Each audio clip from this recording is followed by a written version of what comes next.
Right no guys, মিলন ভাই ব্লগতে সবাইকে স্বাগতম। আমি আজকে যাচ্ছি কিন্তু অনেক দূরে ব্লগ করার জন্য। অনেকে যারা আমাকে ভাবতেছে মিলন ভাই যে কোথায় চলে গেছেন, আজকে আমি এমন একটা জায়গা আছি, নিরিবিলি একটা জায়গা, এবং একা একা ব্লগটা করতেছি।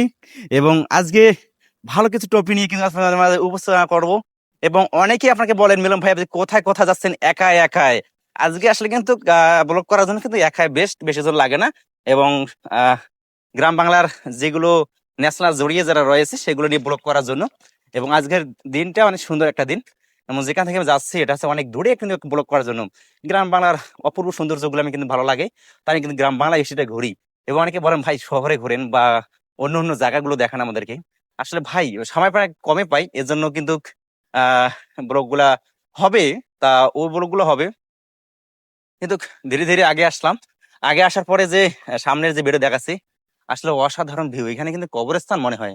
আসলে এখানে সাইডে কিন্তু কবরস্থান দেখা যাচ্ছে, যে অনেক একটা বাগানের মতন, যে মানে শাল বাগান। আমাদের দিনাজপুরের যে শাল বাগান গুলো রয়েছে না, প্রায় শাল বাগানের মতন লাগতেছে। আমি কিছু শাল বাগান নাকি, আসলে এগুলো শাল বাগান না, এগুলো হচ্ছে ওই মেহগুনি গাছ, আমাদের গ্রামে বলে মেহগুনি গাছ। আর এখানে দেখা পাচ্ছি কিন্তু আরেকটা জিনিস, যে গ্রাম বাংলার যে দৃশ্যগুলো কিন্তু ধীরে ধীরে আপনারা দেখতে পারবেন, যে এখানে কিন্তু অনেক সুন্দর একটা কিন্তু জিনিস রয়েছে, যে আড্ডা দেওয়ার মতন, যে আমরা গ্রামের ছেলেপেলে যারা আড্ডা দেয়।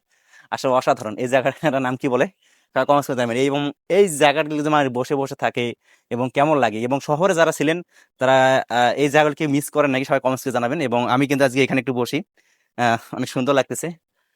যদি শহরে থাকি, আজকে গ্রামে আসছি, গ্রামে আসার পরে এই জায়গাটা দেখার পরে কিন্তু অন্যরকম অনুভূতি লাগতেছে।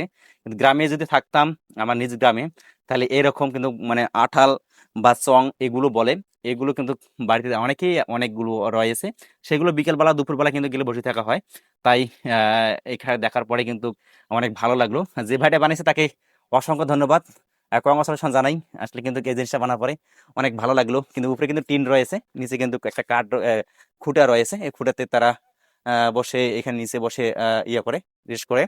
এবং অনেক সুন্দর লাগলো গ্রামটা আসার পরে। যারা যারা আমার অডিয়েন্স রয়েছেন, এবং অনেকেই আপনারা যে যেখান থেকে আমার ভিডিওগুলো দেখতেছেন, সবাই একটু কমেন্টস করে জানাবেন। এবং গ্রামের ন্যাশনাল যে ভিউ গুলো এবং এগুলো নিয়ে তুলে ধরি। আসলে আজকে কিন্তু অনেক সুন্দর একটা দৃশ্য বলা যায়, যে এদিকে দেখা যাচ্ছে ধান খাত। গ্রাম বাংলার যে ধান খাত গুলো রয়েছে, এই ধান খাতের ফাঁকে ফাঁকে কিন্তু আরো কিন্তু অনেক ধরনের কৃষি চাষ যেমন আছে এখানে। আখ খাত বলে, কুশের, আমাদের এলাকায় কুশের বলে, বুঝছেন?